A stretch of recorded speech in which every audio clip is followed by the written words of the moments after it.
In Congress, July 4th, 1776, the unanimous declaration of the 13 United States of America.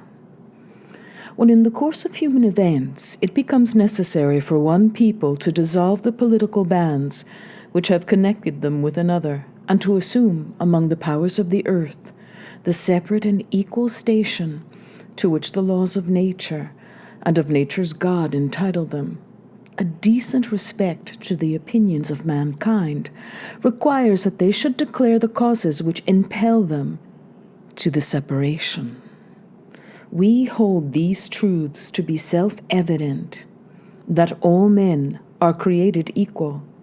that they are endowed by their Creator with certain unalienable rights, that among these are life, liberty, and the pursuit of happiness, that to secure these rights, governments are instituted among men, deriving their just powers from the consent of the governed, that whenever any form of government becomes destructive of these ends, it is the right of the people to alter or to abolish it, and to institute new government, laying its foundation on such principles and organizing its powers in such form as to them shall seem most likely to affect their safety and happiness. Prudence indeed will dictate that governments long established should not be changed for light and transient causes, and accordingly all experience hath shown that mankind are more disposed to suffer, while evils are sufferable, than to right themselves by abolishing the forms to which they are accustomed. But when a long train of abuses and usurpations, pursuing invariably the same object, evinces a design to reduce them under absolute despotism, it is their right, it is their duty, to throw off such government and to provide new guards for their future security. Such has been the patient sufferance of these colonies, and such is now the necessity which constrains them to alter their former systems of government. The history of the present King of Great Britain is a history of repeated injuries and usurpations, all having in direct object the establishment of an absolute tyranny over these states. To prove this, let facts be submitted to a candid world. He has refused his assent to laws, the most wholesome and necessary for the public good. He has forbidden his governors to pass laws of immediate and pressing importance, unless suspended in their operation till his assent should be obtained, and when so suspended, he has utterly neglected to attend to them. He has refused to pass other laws for the accommodation of large districts of people, unless those people would relinquish the right of representation in the legislature, a right inestimable to them and formidable to tyrants only. He has called together legislative bodies at places unusual, uncomfortable, and distant from the depository of their public records, for the sole purpose of fatiguing them into compliance with his measures. He has dissolved representative houses repeatedly for opposing with manly firmness his invasions on the rights of the people. He has refused for a long time after such dissolutions to cause others to be elected, whereby the legislative powers, incapable of annihilation, have returned to the people at large for their exercise. The state, remaining in the meantime exposed to all the dangers of invasion from without and convulsions within. He has endeavored to prevent the population of these states, for that purpose obstructing the laws for naturalization of foreigners, refusing to pass others to encourage their migrations hither, and raising the conditions of new appropriations of lands. He has obstructed the administration of justice by refusing his assent to laws for establishing judiciary powers. He has made judges dependent on his will alone for the tenure of their offices and the amount and payment of their salaries. He has erected a multitude of new offices, and sent hither swarms of officers to harass our people and eat out their substance. He has kept among us in times of peace standing armies without the consent of our legislatures. He has affected to render the military independent of and superior to the civil power. He has combined with others to subject us to a jurisdiction foreign to our Constitution and unacknowledged by our laws, giving his assent to their acts of pretended legislation,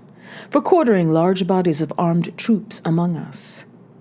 for protecting them by a mock trial from punishment for any murders which they should commit on the inhabitants of these states, for cutting off our trade with all parts of the world, for imposing taxes on us without our consent, for depriving us in many cases of the benefit of trial by jury, for transporting us beyond seas to be tried for pretended offences, for abolishing the free system of English laws in a neighboring province, establishing therein an arbitrary government, and enlarging its boundaries so as to render it at once an example and fit instrument for introducing the same absolute rule into these colonies, for taking away our charters, abolishing our most valuable laws, and altering fundamentally the forms of our governments, for suspending our own legislatures and declaring themselves invested with power to legislate for us in all cases whatsoever. He has abdicated government here by declaring us out of his protection and waging war against us. He has plundered our seas, ravaged our coasts, burnt our towns, and destroyed the lives of our people. He is at this time transporting large armies of foreign mercenaries to complete the works of death, desolation, and tyranny already begun with circumstances of cruelty and perfidy scarcely paralleled in the most barbarous ages, and totally unworthy the head of a civilized nation. He has constrained our fellow citizens, taken captive on the high seas, to bear arms against their country, to become the executioners of their friends and brethren, or to fall themselves by their hands. He has excited domestic insurrections amongst us, and has endeavored to bring on the inhabitants of our frontiers the merciless Indian savages whose known rule of warfare is an undistinguished destruction of all ages, sexes, and conditions. In every stage of these oppressions we have petitioned for redress in the most humble terms. Our repeated petitions have been answered only by repeated injury. A prince, whose character is thus marked by every act which may define a tyrant, is unfit to be the ruler of a free people. Nor have we been wanting in attentions to our British brethren. We have warned them from time to time of attempts by their legislature to extend an unwarrantable jurisdiction over us. We have reminded them of the circumstances of our emigration and settlement here. We have appealed to their native justice and magnanimity, and we have conjured them by the ties of our common kindred to disavow these usurpations, which would inevitably interrupt our connections and correspondence. They, too, have been deaf to the voice of justice and of consanguinity. We must therefore acquiesce in the necessity which denounces our separation, and hold them, as we hold the rest of mankind, enemies in war, in peace, friends.